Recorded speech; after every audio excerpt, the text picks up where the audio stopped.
Over the past few days, a lot has been going on with Disney, and I'm going to break down their financial woes. Sky on Twitter. So we got out of our boat because it was sinking while we were stuck there, and the Disney World employee decided to tell us that we should have stayed in the boat, but it went under as soon as we stepped out.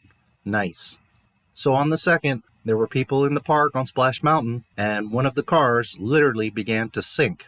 Not water coming into it, it sank. Sky and her family and or friends climbed out of the boat like any normal human being would do if you're in a sinking boat. A Disney employee came over and started yelling at them that it's against safety regulations. You're supposed to stay in the boat. Why are your logs sinking in Splash Mountain? Regardless of how deep the water is, where you're at, you're not going to sit inside of a log filling with water. You're going to climb out of the log. Not to mention probably fear of electrocution. Then you compound this by one of the cast members coming over and yelling at them saying, you're supposed to stay in the boat. How ridiculous is this? What is the training at Disney? What are the policies at Disney? That cast member should have came over and said, oh my God, I'm so sorry. Thank God you guys got out. We apologize. We're going to try to find out what happened. Is everyone okay? So here's 2 quick clips. You have to listen carefully, but you're going to hear that the cast member's like, this is against safety.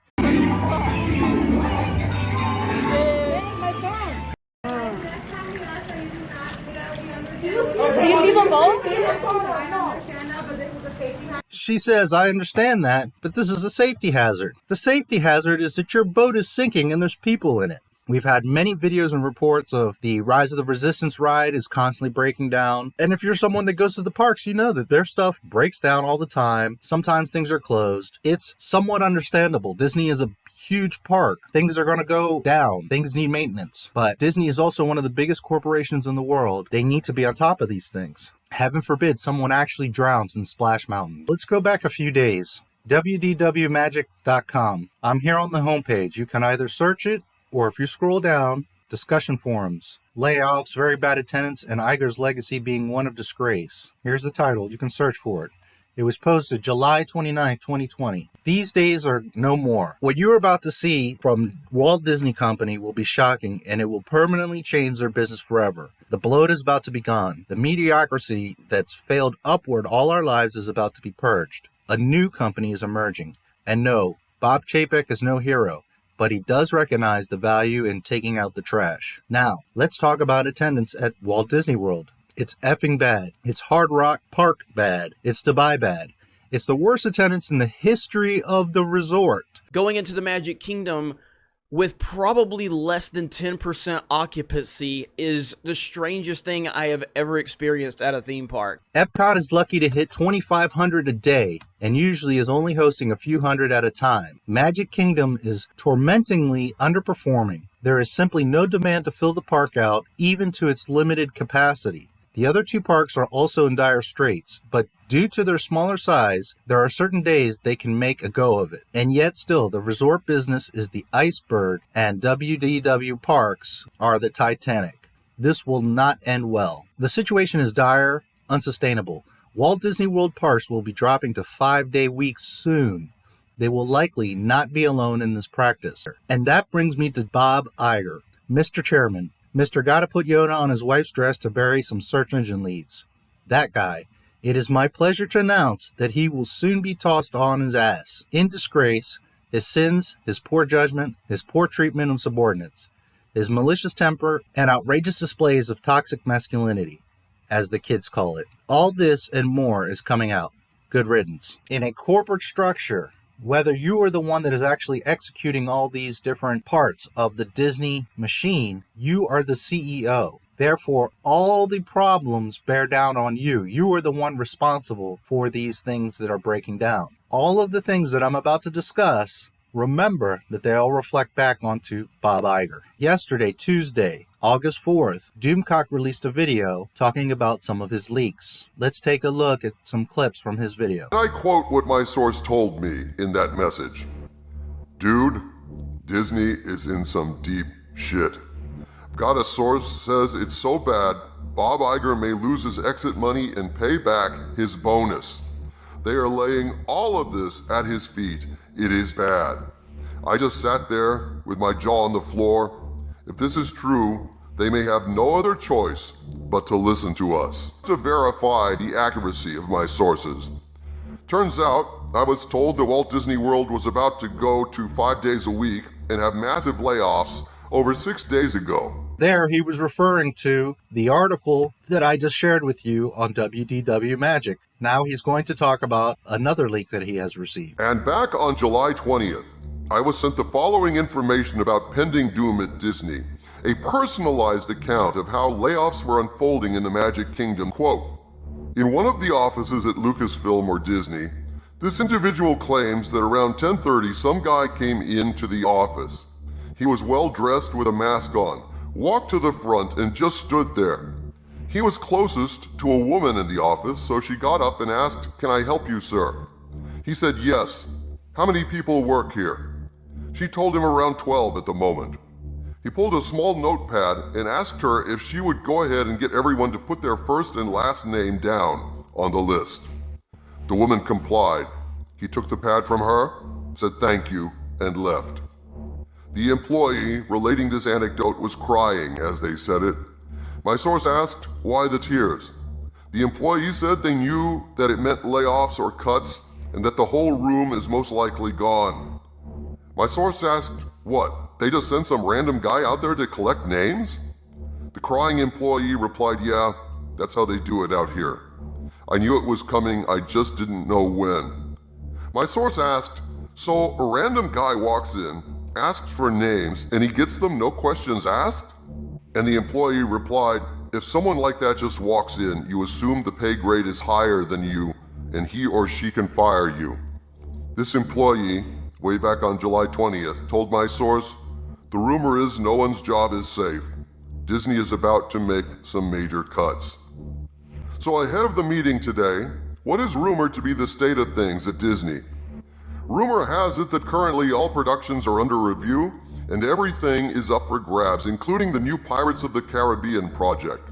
No project is safe other than perhaps The Mandalorian, which will go on come hell or high water. Remember the big announcement that is rumored to be scheduled for early September? My agents were curious about why September? What happens then? And why will that date be a good one to break news to the public? Well, this month, all the companies within the Disney umbrella will need to do their quarterly reports.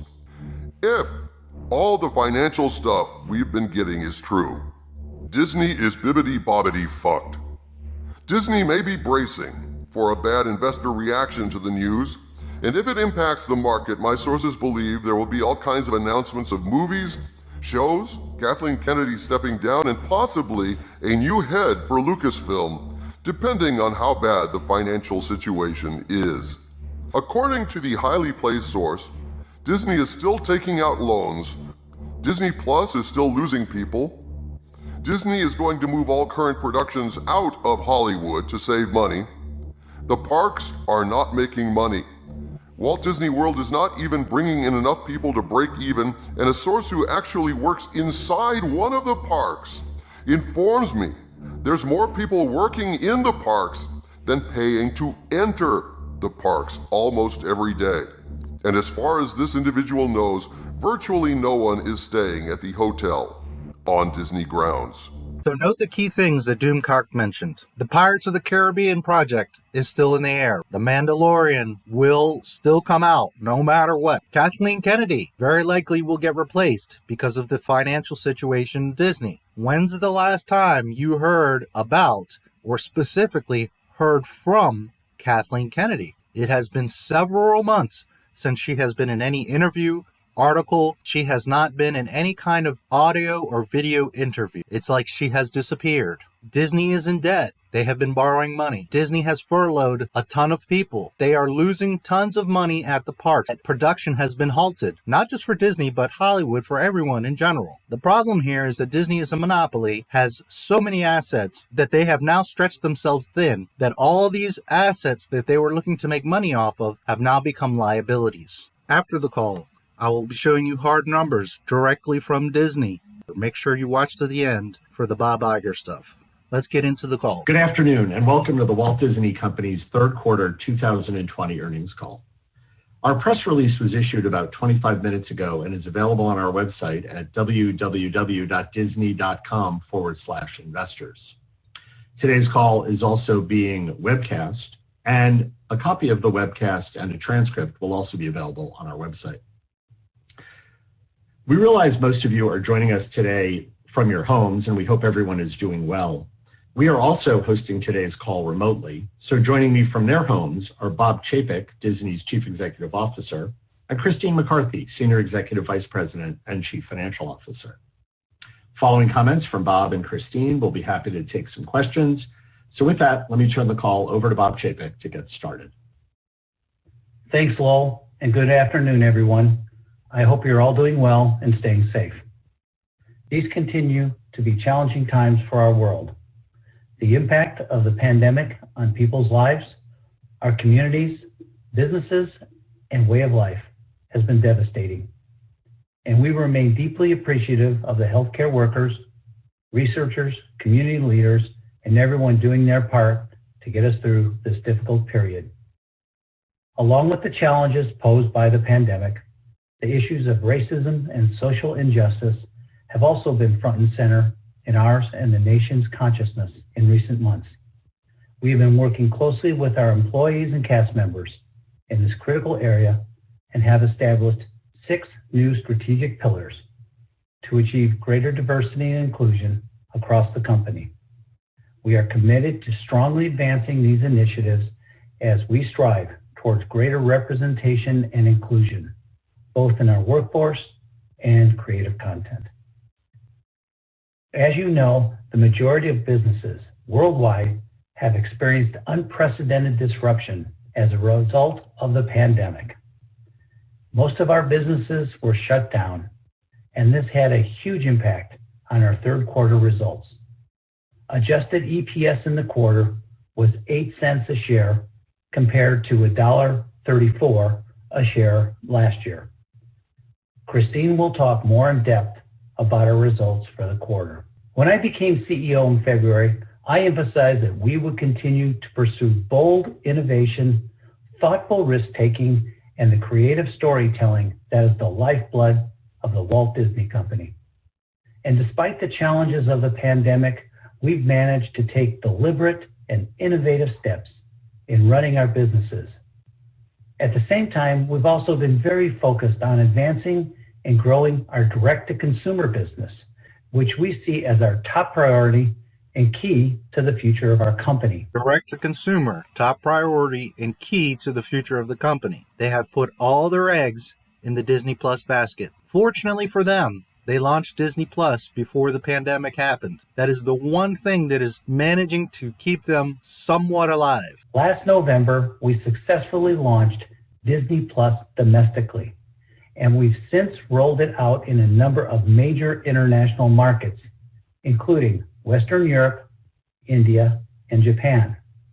I am also incredibly pleased to announce that, as of yesterday, we have surpassed 60.5 million paid subscribers globally, far exceeding our initial projections for the service. 60.5 million subscribers. Back in May, Disney had announced that they had 54.5 million subscribers. Disney Plus launched on November 12th.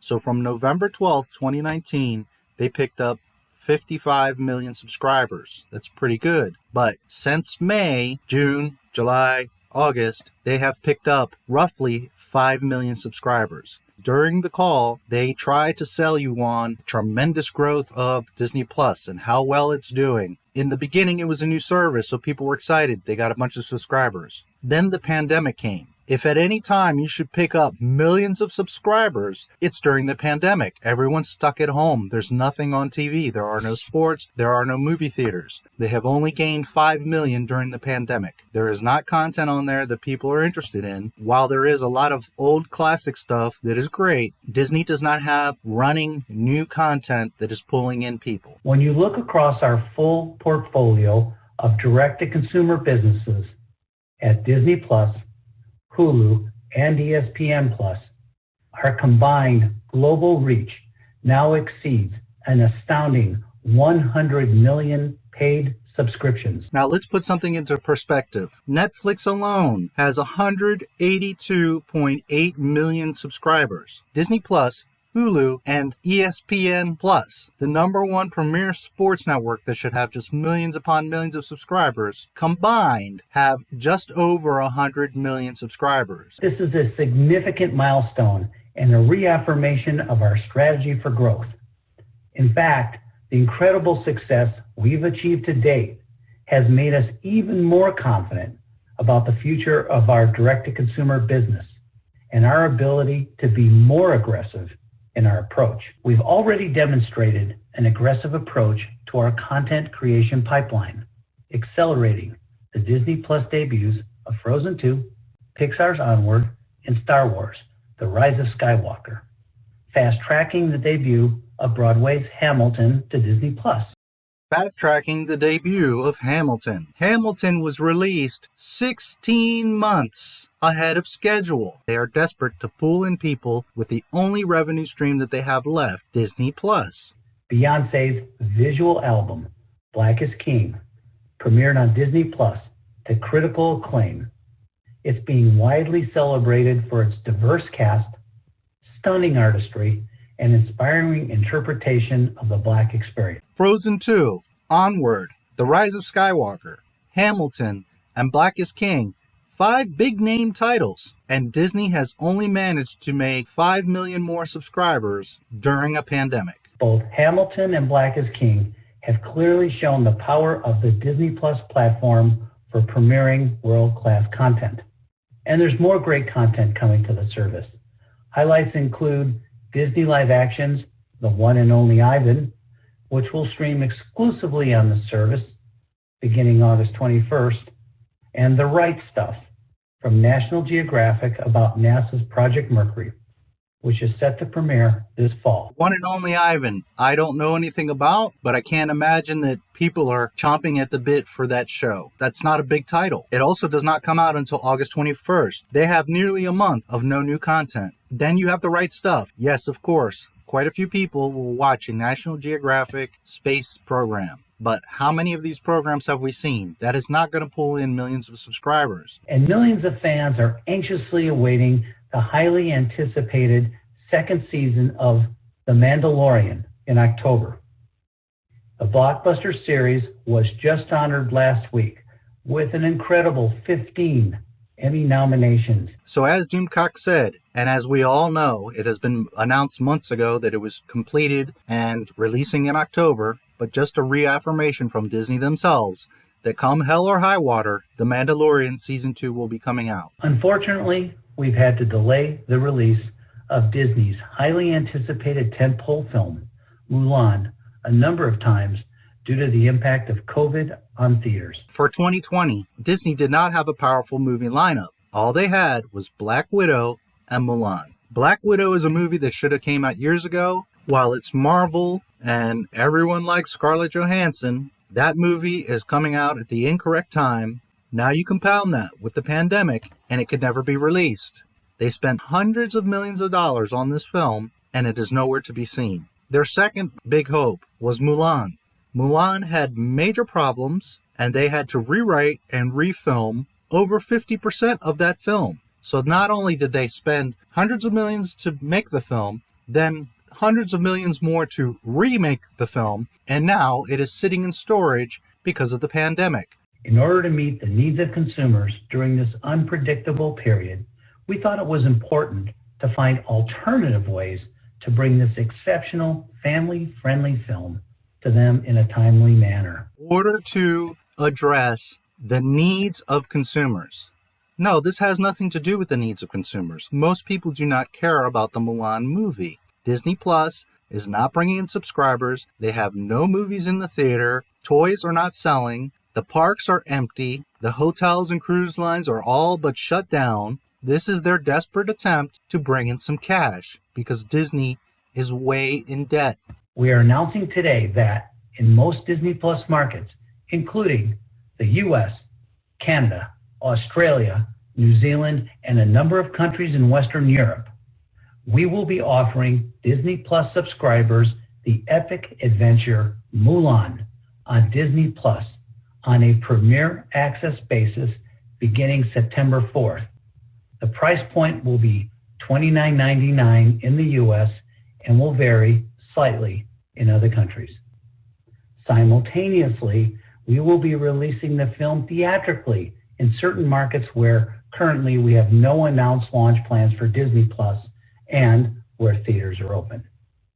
We see this as an opportunity to bring this incredible film to a broad audience currently unable to go to movie theaters, while also further enhancing the value and attractiveness of a Disney Plus subscription with this great content. Let's break that down. You must be a Disney Plus member to see Mulan. It's not going to be public on cable, on other pay-per-views. You have to get a $7 a month subscription to Disney Plus. And then on top of that, you have to pay $30. Are there some rich people out here, a few thousand rich people, that are going to say, yeah, sure, pay $30, Mulan, keep the kids busy? Sure. Eventually, this film is going to be on the Disney Plus library anyways as part of your subscription. If Disney were smart, what they would do is say, hey, Mulan is free on Disney Plus. Sign up now. Get a subscription. There, they would pull in millions of new subscribers because for $7, you could now go see Mulan. And it would show that Disney is doing something for people's entertainment rather than you having to pay $8 plus parking and popcorn and everything else to go to the movies. You could come to Disney Plus for $7, get Mulan, the newest movie, and our entire streaming service. Disney needs to start using some common sense. It would be much smarter to bring in another 5, 10 million subscribers at $7 than a few thousand people that are going to pay $30. The other key note here is that it will be releasing in theaters where Disney Plus is not available. That means that it probably will never come out in theaters in the US or in the other main markets.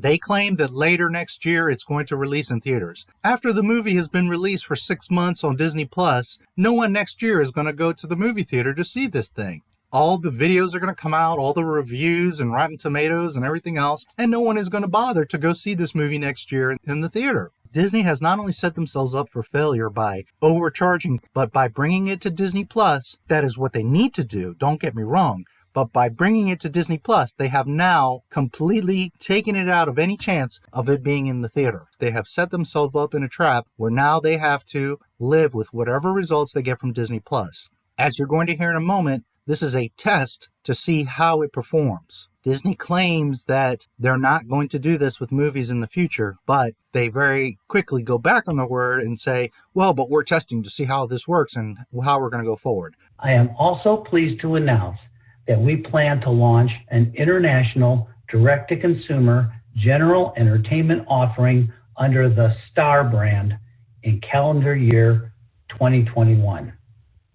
Mirroring the strategy we successfully pursued with Disney Plus, the offering will be rooted in content we own from the prolific and critically acclaimed production engines and libraries of ABC Studios, Fox Television, FX, Freeform, 20th Century Studios, and Searchlight. In many markets, the offering will be fully integrated into our established Disney Plus platform from both a marketing and a technology perspective, and it will be distributed under the Star brand. The fact that Disney Plus has grown as rapidly as it has, both domestically and globally, clearly demonstrates the value of our content.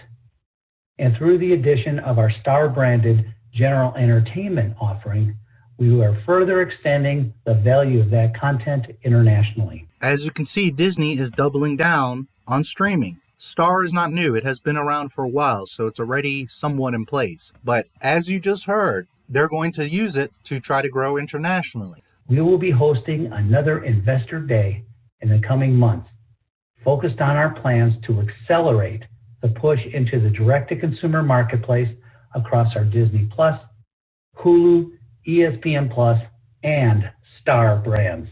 With that, I'll turn it over to Christine. Thanks, Bob, and good afternoon, everyone.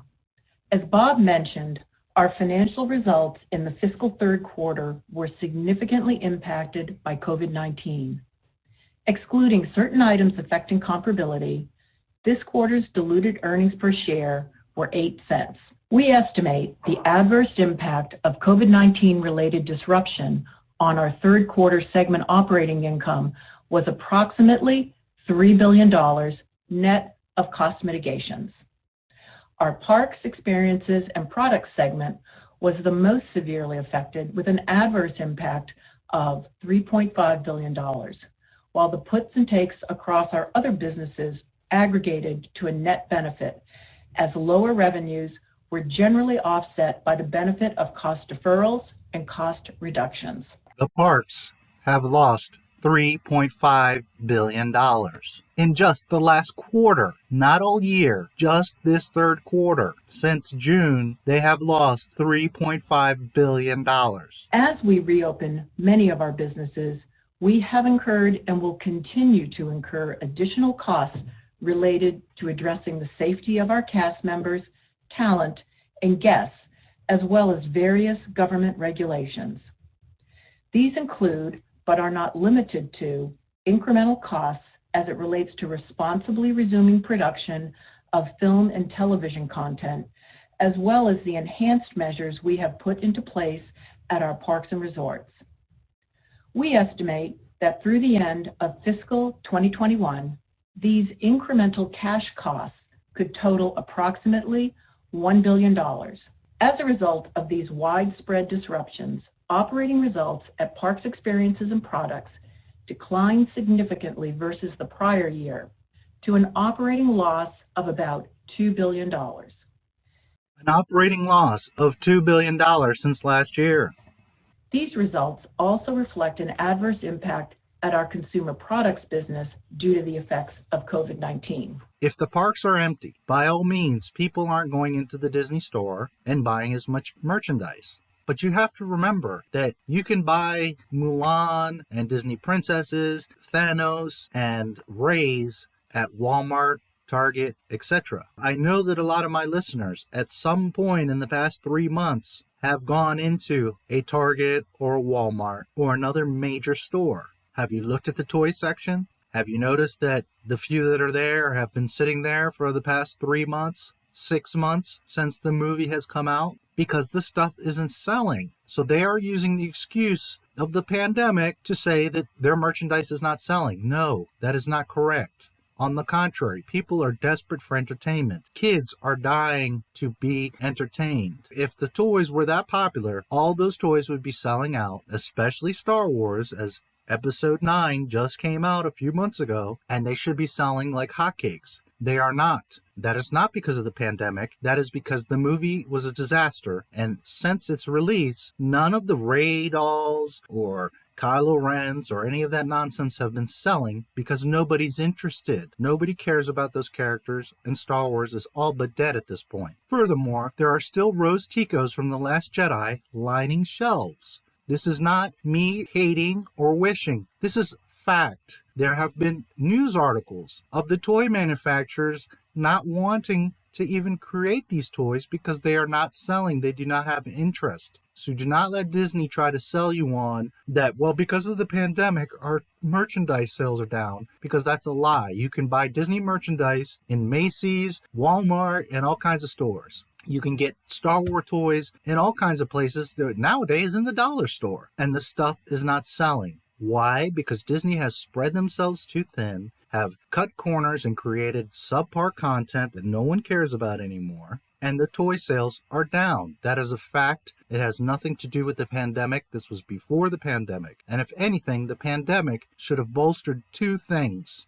toy sales and streaming service subscriptions. Both have not happened. During the call, try to put a lot of fluff and spin on things, but the toy sales have nothing to do with the pandemic. It has to do with the legitimacy of the Disney brand in 2020.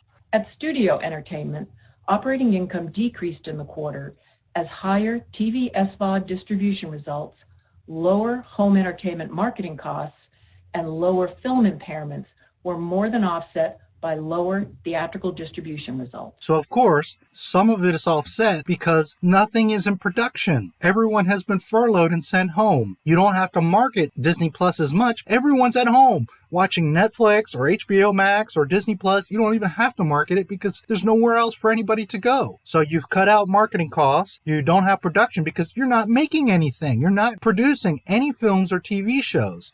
Everything has been shut down and at a halt. So naturally, you're able to recoup some money because you're not spending money, but you're also not producing any content. They try to spin it to where we're saving money and it had offset some things. But when the pandemic's over, you have no content. The decrease in programming and production costs was largely due to production shutdowns as a result of COVID-19. Higher programming sales in the quarter were driven by titles including The Simpsons, Modern Family, and The Politician. The Simpsons, Modern Family, and The Politician. 3 properties that Disney did not create. They bought them and now have them on Disney Plus. So the things that are driving the little bit of breath in Disney's lungs aren't even their own created original properties. Total broadcasting ad revenue was down 17% in the quarter. Total ESPN advertising revenue was down significantly in the third quarter. Advertising costs are down. Well, naturally, because there's nothing to advertise. You don't have any content and people aren't having to go out to theaters or other places to get entertainment. Everyone's at home. So obviously your advertising is going to be down. She then follows up with, and ESPN advertising has come down. You've just balanced out what you just said. That what you're saving by not having to advertise is being lost because nobody's advertising on ESPN. At our direct-to-consumer and international segment, operating losses were approximately $140 million higher in the quarter compared to last year, driven by costs associated with the launch of Disney+. Operating costs are $140 million higher than they were last year at this time. At the end of the quarter, Disney+ had a paid subscriber base of 57.5 million, which, as Bob mentioned, has now grown to 60.5 million as of August 3rd. As it relates to ARPU, Disney Plus's overall ARPU this quarter was $4.62. Average subscription for Disney Plus, what they are profiting is $4.62. It varies with different markets, but that's the average across the entire world is $4.62. Now times that by 60 million. That's a good number. But is that going to recoup the cost of The Rise of Skywalker, Frozen, Black Widow, Mulan? Not even close. While some of our affected businesses have reopened, we remain laser-focused on prudently managing our cash outflows and preserving liquidity. We further strengthened our capital position during the quarter by issuing $11 billion of term debt in May at highly attractive rates. We ended the quarter with $23 billion in cash and continue to feel we are well positioned to navigate through this time of uncertainty and continue to invest in the long-term future growth of our businesses. You may remember that was a public announcement that in May, Disney took out a loan of $11 billion. It doesn't really clarify it there, and later a caller questions, and she does clarify it a little bit more, but let's be clear. She says that they took out a loan of $11 billion and now they have $23 billion in cash. But don't be deceived. That is not because they have made money to build up that bank. What she is saying is they now have $23 billion in loans debt. We also anticipate Q4 results at our consumer products business will reflect a difficult comparison to Frozen and Star Wars merchandise sales in the prior year quarter, as well as the ongoing disruption of retail operations caused by COVID-19. The shelves are littered with toys from the new Disney era that people do not want, saying that because of the pandemic, our toy sales are down. That's BS. Go to Target, go to Walmart right now, and you're going to see those places are packed. If people really wanted those toys, they would be buying them. It has nothing to do with the pandemic. If anything, toy sales should be up because people are stuck at home. And with that, I'll turn the call over to Lowell, and we would be happy to take your questions. They blame the pandemic. Disney has no excuse to be in debt right now because if they had done their properties correctly, they would be making money online. People would be going to Walmart and buying Elsa's. People would be watching The Rise of Skywalker over and over again on Disney+. Thank you very much. I have two questions. The first one is on the studio and the second on the parks. On the studio, do you think moving sort of big tentpole films, direct-to-consumer is going to be more of a common occurrence for Disney? Or is Mulan kind of a one-off? I mean, how should we think about Black Widow, I guess, later on in the fall? And then on the parks, I guess any color on how much the accretive opening of Walt Disney World is eating away at the losses in the parks. I think you said, Christine, that it's eating away, or it's less accretive maybe than you thought it would be initially because of the surge of Corona. I'm curious, is that because demand isn't as strong as you thought it would be, or because you're just having to keep capacity lower and more careful because of the surge? Thank you. We're very pleased to be able to bring Mulan to our consumer base that's been waiting for it for a long, long time, as we've had to unfortunately move our theatrical dates several times. We're fortunate that we have the opportunity to bring it to our own direct-to-consumer platform so consumers can enjoy it.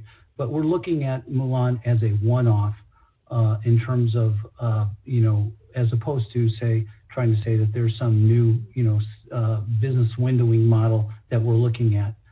So Mulan is a one-off. He's saying it's a one-off. We just want to do it because, we care about you and we want you to have entertainment. So we're going to put Mulan on Disney+. Be real. The box office is where you make hundreds of millions, if not billions of dollars. If Disney had the choice, they would not put it on Disney+ till months after the theatrical release to further extend profits off of it. You always want to be in the theaters. They are doing this because they are desperate to recoup the money that they dumped into Mulan. He states that this is a one-off. We're not going to do this in the future. Moving forward, they're going to have to rely heavily on Disney+ to get any traction. In just a moment here, you're going to hear him say, well, we're testing it to see how it goes and how we'll do in the future. That said, we find it very interesting to be able to take a new offering, our Premier Access offering, to consumers at that $29.99 price and learn from it and see what happens not only in terms of the uptake of the number of subscribers that we get on the platform, but the actual number of transactions on the Disney Plus platform that we get on that PVOD offering. The caller had asked about Black Widow. He does not mention Black Widow. This entire call does not mention Black Widow. Black Widow is buried away somewhere. At some point, they're going to have to release it because they're going to want to recoup. They're going to put out Mulan. They're going to see how that goes. And whether it does good or not, they're stuck. And Black Widow will be on Disney Plus under the same system of a premium, pay $30 for Black Widow. For all we know, this pandemic will go on for another year or two, for all we know. We do know that 2020 is shot. So any hopes of putting Mulan, Black Widow, or anything in theaters, and it's not just Disney, anybody, putting things in theaters and expecting them to do well is an absolute not reality. They have no choice but to put Black Widow on Disney Plus. It will be coming soon. We could tell from our reservation stream that we had ample demand to go above what the 6-foot social distancing guidelines would give us. We've also had a higher than expected level of cancellations once somebody does make a reservation, because as the disease ebbs and flows, they might necessarily cancel. So there he talks about the reservations. Well, naturally, if the park is spread out thin, no matter the size of the park, if you are limited to 6 feet of distance, and then you've got limited intake of people, naturally, your numbers of capacity are going to be way down. So you getting reservations on maybe a quarter of what you would normally have as far as capacity is not anything positive. They try to spin it as, well, but we're still getting more reservations than what our capacity. But if you can only have, just throwing an imaginary number out, 100,000 people in the park compared to maybe several 100,000 people at one time in the park, then obviously it's not hard to get more reservations than what's capable because your capacity is way down. They try to make it sound like, well, people are wanting to come in, but they can't. No, your numbers are way down. And then he comes right back behind it and says, oh, and by the way, cancellations are way up. You talked a bit about some of the new programming you're going to have on the Disney Plus platform in the fall. Are you confident that you've got a strong enough lineup that you can sustain the growth that you've recently seen, both in the U.S. and some of these international markets, given the production halt and the need to restart that? As you may suspect, while we've had to slow down production and cease it altogether in some cases during the COVID time, we've been busy developing new content, and we're extremely excited about some of the things that we've got, not only to sustain that linear growth that you talked about for Disney Plus, but actually go beyond that and grow it. We've got, of course, The Mandalorian 2, which we've announced is coming in October, but we've also got a slew of Marvel content that's going to be coming that we're very excited about. And these require us to re-enter into production, but it's such a priority that we're hopeful that this will be coming shortly to enable us to, again, not only sustain but continue to grow. And I will tell you that the content is fabulous. Loki, Falcon and Winter Soldier, and WandaVision, 3 Marvel properties that we're really, really excited about.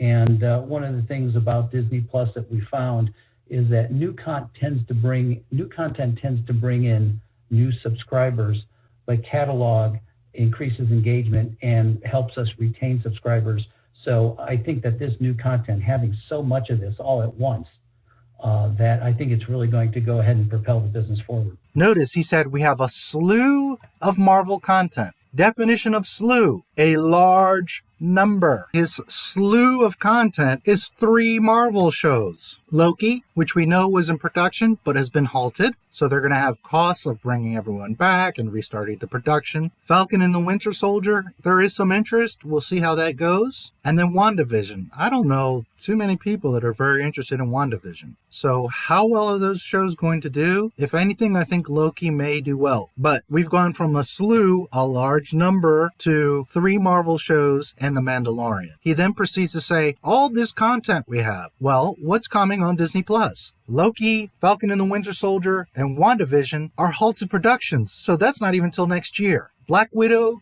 is not even mentioned during the call. So what does Disney actually have? Milan coming up, and in October, The Mandalorian Season 2. That's all they have. Granted, they have a huge vault. They own the Fox library. If they were smart, they would be putting all this content on Disney Plus. Loki, coming 2021. The Falcon and Winter Soldier, fall 2020. WandaVision, coming 2020. Now, let's be real. All of these shows, the production has been stopped. They are not working on these shows. Everything is shut down. None of these 3 shows is going to be coming out this year. The $23 billion of cash that sits on the balance sheet, it seems excessive even under the most dire scenarios in terms of free cash burn that you could anticipate. So can you maybe just explain a little bit behind your thinking behind that quantum of capital and what it might be used for? Thanks. You know, when we raised that money, it was back in March and April. We were able to achieve some pretty favorable interest rates, but we also did not have any visibility into how long this environment was going to continue. We also saw some weeks in the spring when there weren't consistent capital markets conditions, so you'd have some weeks when spreads gapped out, sometimes they tighten up, and we took the position that get it when we can. And because the demand was so high, we decided to take it because we viewed it somewhat as an insurance policy. But when we look at the overall balance sheet, you know, we have it, and we see COVID continuing for a while. But there's a few things that have happened in our businesses, and one, you know, is just the way that we have probably been much better at cost mitigation than we anticipated. The whole company is aligned towards tightening, the belt, and we've done, I think, a great job on that. A great job at tightening the belt. Disney has been laying off a lot of people. You can only cut so many cast members. You're going to have to start cutting off executives as well. But as we are opening up the parks, remember now, we furloughed over 100,000 people, and we're bringing them back for the most part. Not all are back yet, but a lot are back. So we furloughed 100,000 people. Notice that she doesn't say 50,000 are back or 5,000. They don't state the number of how many back. Of course they're not going to, because we already know that the number coming back is much less than what they have furloughed. And that is what they're willing to say publicly. That number could be more, if not double. But we know for a fact now that Disney has furloughed over 100,000 employees. So we will be spending more money just in terms of labor than we did in the third quarter. So in the fourth quarter, you'll see some of our costs actually go up to resume some of our businesses. So I look at this as we all know, what kills a company is the lack of liquidity.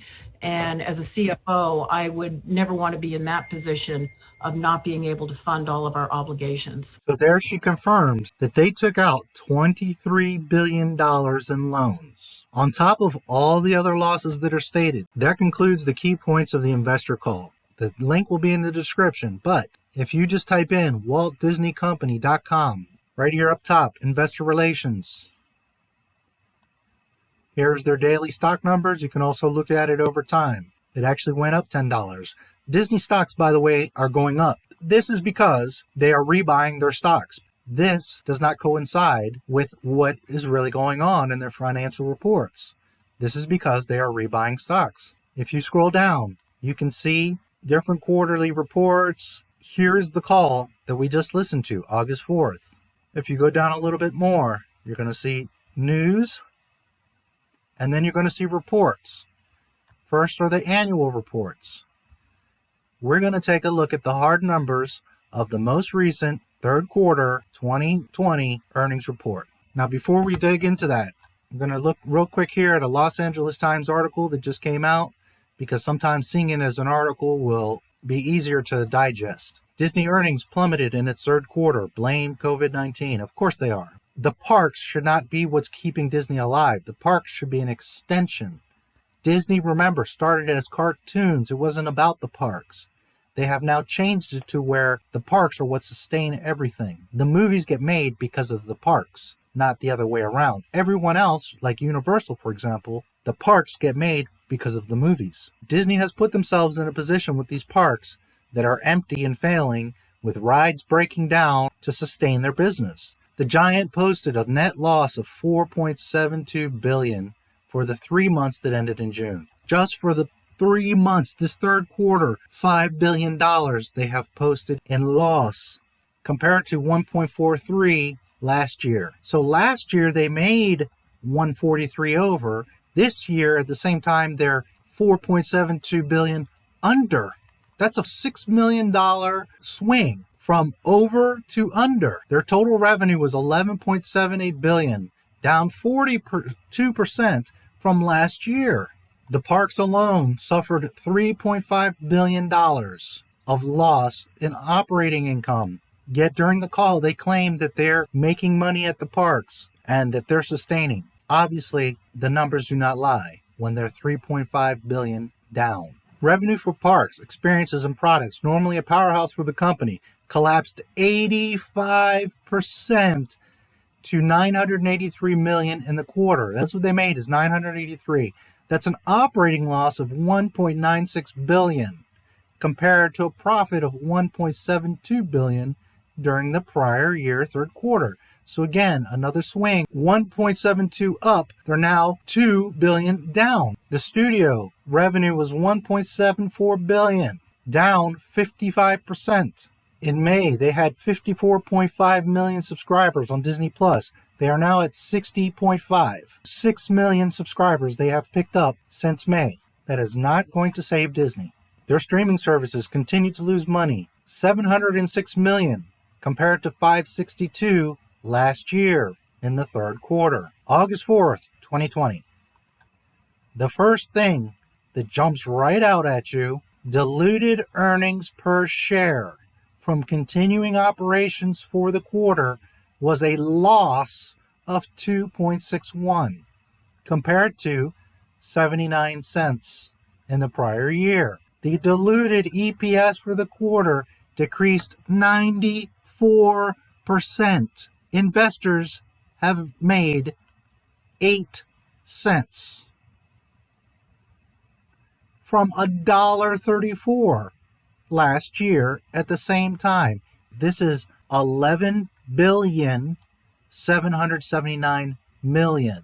We're going to just look at the quarter in comparison this year from last year. Never mind the 9 months, because that you can look at yourself and it's just as bad. But let's look at this third quarter, what we're talking about, compared to last year. They were at 20 billion. Now they're at 11 billion. We'll say 12 to round it off. That's 8 billion plus, down 42%. Regardless of the pandemic, Disney Plus should be driving money. It is not. Income loss. Last year was 2 billion. Now they're at 5 billion. Operating income. Last year was 4 billion. Now it's only 72%. Diluted EPS, excluding certain items affecting comparability, 8 cents. Last year at the same time, it was $1.34. The value of earnings per share is down 94%. Yes, the parks are closed, but Disney has a vault since the 1920s of content, plus Marvel, plus Lucasfilm, plus Fox, plus ABC, plus ESPN, plus Hulu. There is no excuse to be 94% down. This is mismanagement. This is poor content creation. This is greed. This is not taking care of the parks. Free cash flow was $2 billion. Now it is $454 million. Disney in 2020 has $400 million of cash. That is their own cash, not the $23 billion in loans that they owe. Okay, this is what they have managed to accomplish in the past quarter. From $3 billion, they are now at $454 million of cash. Income loss for the quarter. Last year, $2 billion. This year, $5 billion. Total segment operating income. Last year was $4 billion. Now, 1.1. Down $3 billion. Disney owns a ton of properties. So regardless of the hotels, the parks, and the cruise lines being down, they have Disney Plus. They have easily thousands pieces of content. There is no reason why Disney Plus should not have hundreds of millions of subscribers and they should still be making money. Regardless of the pandemic, it's the future. It's 2020. Movies are going to shift towards streaming services anyways. That's not to say that people don't want to go to theaters anymore, but that's just a reality. The movie theater has always been dwindling and going to become a special thing. Now with the pandemic, people have definitely shifted their mentalities, and that's going to be a special occasion. They should have known, they should have planned, and they should be on top of it now, if nothing else, and they are still bleeding money through Disney Plus with no excuse to do so. They have tons of content. Their marketing sucks, their management sucks, and they have overstretched themselves. Media network revenue are down since last year. $200 million. Parks. You see this? $6.5 billion. Now at $983 million. Studio entertainment. $4 billion is now under 2. Direct to consumer. Disney Plus is slightly up, but that's because it's the only thing they have, 2%. Whereas the parks, 85%. When your entire business rides on the parks because you have mismanaged your business, and you are down 85%. What does that tell you? Disney is all but bankrupt at this point. Total segment operating income, $4 billion, is now 1.1. Here they go on to give you the same excuses. Because of COVID, there's no programming, and there's no production, and there's no sports, and there's no parks. A company that has been around since 1924, roughly, should have known better to stockpile cash and to be changing with the times. You should not be reliant on those parks that are not doing well anyways. This goes to show that Disney is nowhere in the position that people thought, that they don't have liquidity, that they were always hanging on by a thread by those parks. Yes, the parks afford them to make blockbuster films, but at the end of the day, Disney did not have insurance. As you heard in the call, they took out $23 billion of loans to create an insurance policy. The following table presents the number of paid subscribers in millions for Disney+, ESPN, and Hulu. Last year, June 29th. This year, June 27th, the same period. Here's what I want you to see. Here it says nil because it wasn't out yet. It came out in November. But as I showed you, they quickly made 54.5 million subscribers. Since that time, they are only at 57.5. In the past couple weeks, after the quarterly report was put together, they picked up 3 million subscribers. ESPN had 2.4, and now they have 8.5. So roughly a change of 6 million. Now that's decent to pick up 6 million people. But if there's no sports and everyone's desperate for sports, they even just had The Last Dance with Michael Jordan, which was supposedly this huge smash, and all they've picked up since last year is 6 million subscribers. Even during the pandemic, where people should be dying for sports content. While they said, well, we have 100 million new subscribers, it's because they're combining these three networks. And when you really break it down, they aren't doing so great. Look at Hulu. From 25.7 to 32.1.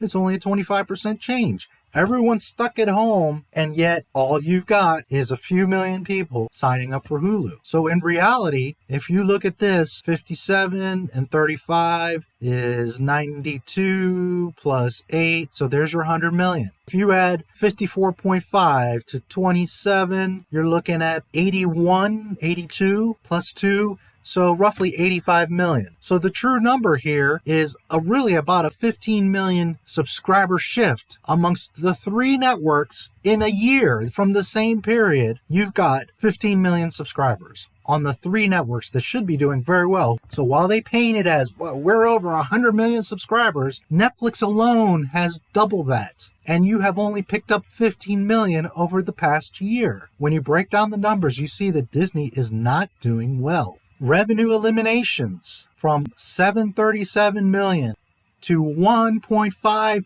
billion. That's double for the quarter from last year. And income was 56 million, which was 133, a double from last year. They have lost double since last year. Free cash flow. The company uses free cash flow, cash provided by operations less investments in parks, resorts, and other property, among other measures, to evaluate the ability of its operations to generate cash that is available for purposes other than capital expenditures. Management believes that information about free cash flow provides investors with an important perspective on the cash available to service debt obligations, make strategic acquisitions and investments, and pay dividends or repurchase shares. Key things here.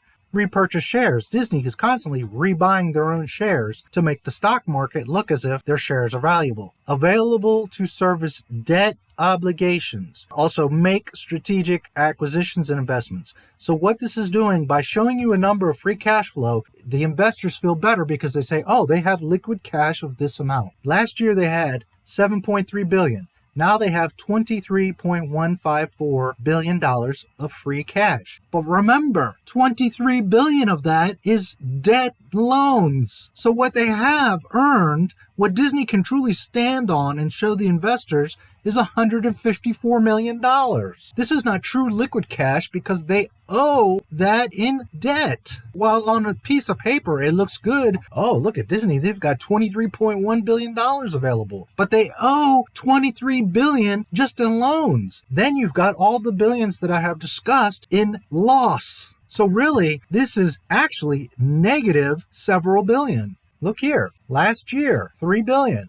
Free cash, 454. That's 454 million versus 2.9 billion of the same time last year. So this report is very long. You can look at it yourself. You can download the PDF on their investor relations page. Let's look here at the last main report that is unaudited in millions. Revenues, 20 billion. Same time this year, 12 billion. Then you've got costs and expenses. Well, you got to keep about $50 million. Restructuring and impairment, another $6 billion down. Loss of investees, 186 million, whereas here it was 1 million. Income loss from continuing operations before taxes last year was 2 billion.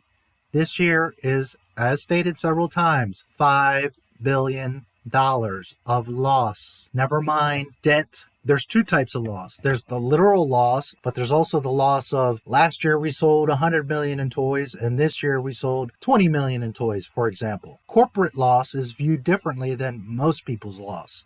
Most people say, I'm at zero, I made $20. Well, I made $20. A corporation says, last year I made $100, now I made 20. We're at a loss of $80.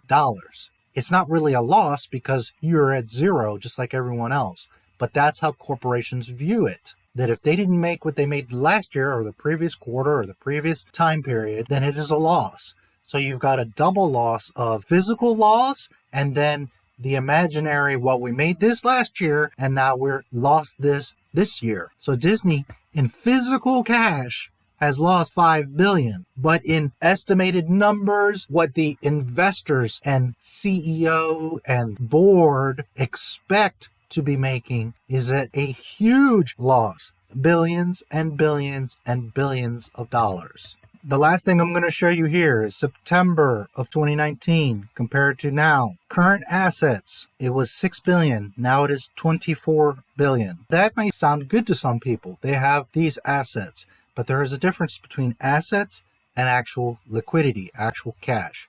Assets, you own a house, you own a car, you own a yacht. Disney owns Fox and Marvel and Lucasfilm and all these things, but that's not cash. The last thing I will show you, assets.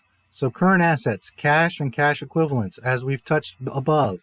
But just a reminder, last year they had 5.4 billion. Now they have 23,115. 23 billion is loans. So Disney in reality has $115 million of liquid cash. Is Disney in trouble? You tell me. $115 million? They can't even make a movie with $115 million. And that's where Disney is at. They can show all the numbers they want. They can spin and sugarcoat things all they want. But Disney literally has less than this because $23 billion is the cash loans they've taken out. But then you multiply that by the $5 billion just from their own operations. So now this is negative $28 billion plus any other loose numbers that I have discussed in the call and throughout this report. So Disney is on paper, officially, $30 billion in debt. Let me remind you, Galaxy's Edge, each of the two parks cost $1 billion each. $23 billion. Plus the $5 billion they're down, that's $28 billion. Plus the two Galaxy's Edges, $2 more billion. There's $30 billion right there. Not to mention other loose numbers, not to mention the loss of movie box office sales, toy sales, not to mention selling pins and hats and scarves and $10 sporks at the parks, not to mention hotels that get extra fees and concierge and tips and the restaurant and all that, the cruise lines. Disney is well over $30 billion in confirmable from themselves debt. Disney's not going to go down without a fight, but what they are going to be forced to do is start selling off properties. Marvel, Fox, and Lucasfilm are probably being talked about right now as being sold off. I doubt they're going to want to sell Fox because it has so much content and that would really make them look stupid to have invested so much money in such a big network and have gone nowhere with it. So I believe that Fox, they're going to stick it out to the end just to prove a point. Marvel, they already made their money off of. Black Widow, nobody really cares about. Do they have any new stuff coming out? A couple TV shows. Marvel is probably on the chopping block. And Star Wars has been a complete failure. Kathleen Kennedy has been a complete ghost for months. there's a high likelihood that Disney is going to have to sell Lucasfilm. Because of 30 plus billion in debt problems, they're going to have to start selling off properties. They have no choice. There is a chance. And I can't believe it because I said this years ago, and I said to myself, I wish that Disney somehow would screw up Star Wars so bad that George Lucas gets to buy it back for pennies on the dollar. And guess what is probably going to happen? Whether George Lucas decides to be involved with it, how much he's going to be associated with it, there's a high likelihood that Disney right now is considering selling Lucasfilm because they are at odds and total loss with that franchise. George Lucas could come right back, so could Apple and other corporations, and buy Lucasfilm. Will it end up in George Lucas's hands? We don't know, but there's a high probability that Lucasfilm and the Star Wars franchise are about to change hands because Disney has no new Star Wars content outside of The Mandalorian, and they're stuck. Notice that in the call, there is no mention of Obi-Wan, there is no mention of the recently rumored Lando show, and there is no mention of the It's in Production Cassian Andor show. None of them are in production. They're not even being talked about. Disney in these dire times of all times is not trying to be sneaky and surprise us. These shows are known publicly. Obi-Wan and Cassian Andor show. They have been bragging about them. And now of all times is when in this quarterly report they would say, hey, don't worry, they're under production. They're still coming. We've got it. Obi-Wan's coming. Remember Chapek? Oh, I've got a slew of Marvel content. Well, if Obi-Wan and Cassian were even being considered, he would have thrown them into the conversation because he wants to make things look as good as possible. Black Widow, Obi-Wan Kenobi, and Cassian Andor were never mentioned in the entire conversation outside of Black Widow by a caller, and they didn't even acknowledge Black Widow. Obi-Wan and Cassian Andor most likely are never going to happen because now they're going to have to wait at least another year to begin production on these shows. And Obi-Wan is already 7 years plus in talks. Cassian Andor, it's been about 2 years now. These shows are not even being talked about or considered. What does that leave Disney with? Mulan and The Mandalorian Season 2. Everything else is on hold, delayed, canceled, over 100,000 employees furloughed. We don't know what's going on in Lucasfilm. I'm sure they've made cuts. They have no choice. Therefore, there's a high probability that Lucasfilm will be sold. What's going to happen? They're going to hold on as much as they can and see how The Mandalorian 2 goes in October. Naturally. By Christmas time, if The Mandalorian isn't smashing records and winning awards and everybody's like, oh my God, this is the greatest thing ever, guess what? Lucasfilm is going to get sold. Not only has Disney's experiment totally failed, but now they are in a corner they have no choice. No revenue is coming to Disney anytime soon. Everything is shut down. Their main bread and butter of the parks is not bringing in money. Their backup of Disney Plus demonstrated does not have subscribers. It's not going to save them. Mulan is not the ticket. That is not going to save Disney from $30 billion of debt. I grew up with Disney. Back in the days, I would have never loved to see Disney damaged. But they have become a cold, cruel, nasty, greedy machine. They have become a monopoly that laughs at and ridicules their own fans. They have taken cherished properties and reduced them to garbage. So Disney gets what they deserve. Improper management, improper planning, stepping all over franchises. They deserve what is happening to them. They have gotten too big. They need to be broken up. They have too many properties. Mark my words. Come by January 1st, you're going to see major announcements.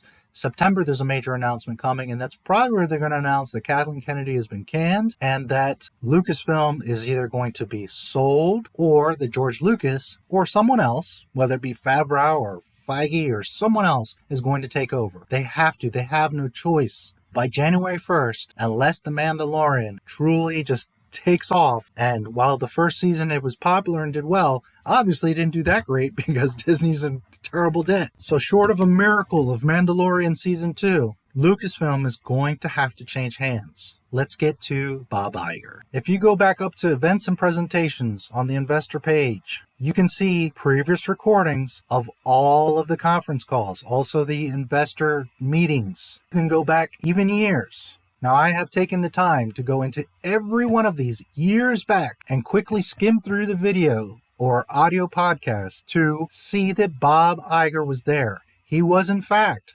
for years on each and every last one of these calls and investor meetings. Whether he had his own segment, whether he opened it, whether he was the last speaker and closed out, whether he just had a short part where he commented on something.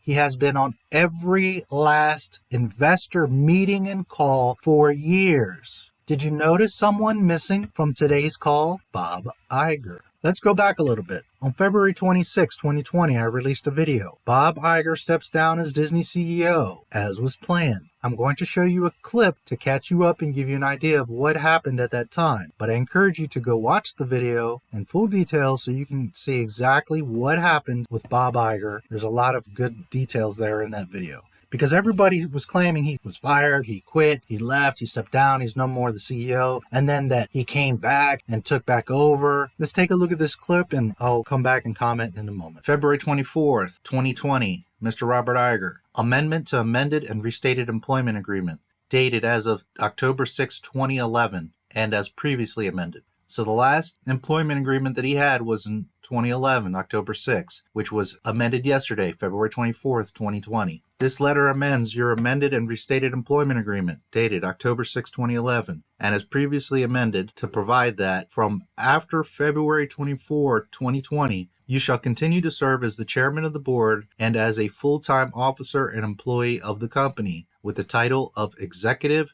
chairman. As executive chairman, you shall report directly and exclusively to the board. The chief executive officer of the company shall report to you in your capacity as executive chairman and to the board. As executive chairman, you will continue to direct the company's content creation and have such other authority, duties, and responsibilities commensurate with your position and experience as the board, after consultation with you, may assign to you from time to time. Except as specified above, the agreement shall otherwise continue in accordance with its terms, and in the event of any conflict between the terms contained herein and the agreement, the terms contained herein shall govern. Defined terms used, but not defined, in this letter have the meanings ascribed thereto in the agreement. If you agree that the foregoing sets forth our full understanding regarding the amendment of the agreement, please evidence your agreement and acceptance by countersigning 2 copies of this letter where indicated below, returning 1 executed copy to me. The Walt Disney Company by Alan N. Braverman, Senior Executive Vice President, General Counsel, and Secretary.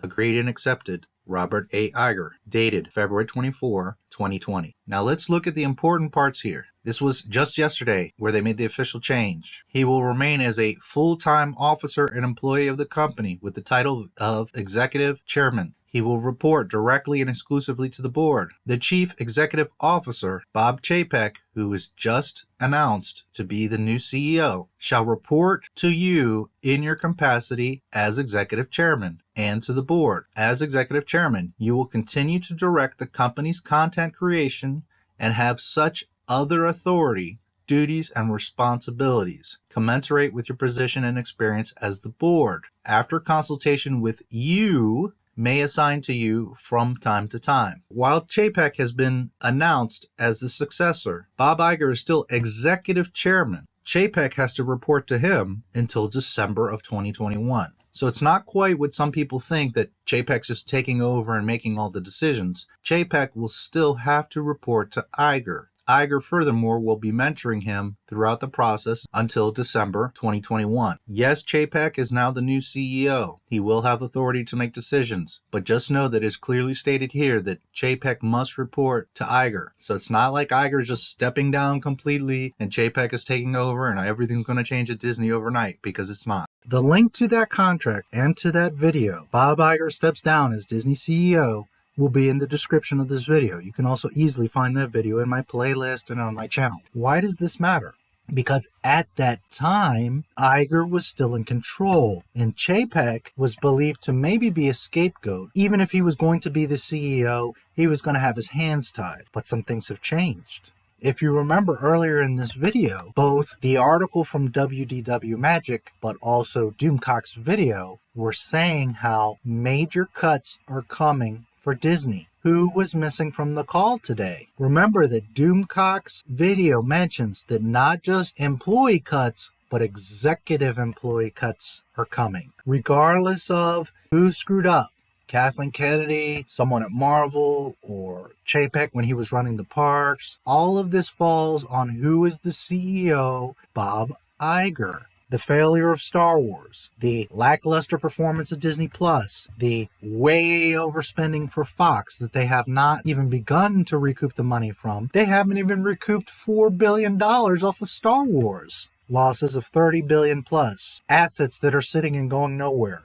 From Fox to Star Wars to Marvel to Milan to Disney Plus. Combine that with, we have been hearing for months that changes are coming at Disney, that layoffs are happening, that they're losing money and have to restructure. The following is my speculation. I'm not trying to start a rumor. I cannot prove it. I believe that both Bob Iger and Kathleen Kennedy have been fired. They will make an announcement coming next month in September. That is going to be the announcement, and or some major changes. Who knows? Maybe George Lucas, but someone else is going to have to step in and take over Star Wars. He has been the face of Disney for over a decade. He is the guy that initiated all these purchases. He's also the one that was behind launching Disney Plus. His name, his fingerprints are all over all of it. Therefore, the failure falls upon Bob Iger, the one person that was not on the call that has been on every call for over a decade, the one person that represents everything that is Disney for over a decade was nowhere to be found in their worst moment, having to answer to the investors. A, he is so ashamed that he avoided and did not want to be on the call. B, Disney is so ashamed that they didn't want him on the call because they don't want anybody asking him questions or to even be mentioned or thought of. Maybe people will forget that he wasn't there. C, maybe he was on a business trip or sick, but in over a decade, he has been on every call. Unless he's in bed with corona and dying, then there is no chance in hell he would not be on that call. Or 4, what I speculate, we have not seen or heard of Kathleen Kennedy in months. Bob Iger has also been pretty quiet for months. We see the dire straits that Disney is in, over $30 billion, absolutely irrefutable, on paper proven debt, and he is not on the investor call. I could be totally wrong, but when you follow the money, as they say, not because he shouldn't face the fire, I'm sure Disney would throw him right to the fire like they do anyone else, but because he has been fired. We shall see what happens. They will hold out for Mandalorian just to give it that last-ditch effort. By January 1st, we should hear that Lucasfilm is either going to be taken over by a new head that's going to try to clean up this mess, or that it's so bad because the Mandalorian didn't bring in subscribers, and they're going to be forced to sell Lucasfilm. Whether it ends up being Apple, Microsoft, George Lucas, or whoever, things are about to change in Star Wars. The path they have taken has led them to financial ruin. Black Widow is not going to save Disney. We all know that. Mulan is not going to save Disney. We all know that. Disney is in the position of billions of dollars in debt with no new content and a failing streaming service. They have no revenue coming in. Disney is months away, if not days or weeks away, from going completely bankrupt. They will not allow themselves to just be dissolved naturally. What's going to happen, their properties are going to begin to become sold off. Lucasfilm is the natural first choice, as they have not recouped a measly $4 billion back. I never wanted to come to a point where I wanted Disney to be dissolved and restructured, but they have done it to themselves for over a decade, for much longer than a decade, but especially this last decade. Overspending, overreaching, disrespecting, and destroying cherished properties, even some of their own properties. Never mind Star Wars and other things. Their own vault they are desecrating. Walt Disney himself, while not a perfect man, is rolling in his grave. He started this company with cartoons and films, and that was the basis, not the parks. And it has become this mega money machine that while Disney had his own interests in mind, he also cared about the content that he created. That was his focus. Mickey Mouse, Magic, Disney Magic is gone, and now they're going to pay for it. Please like, subscribe, and comment on the video. May the Force be with you.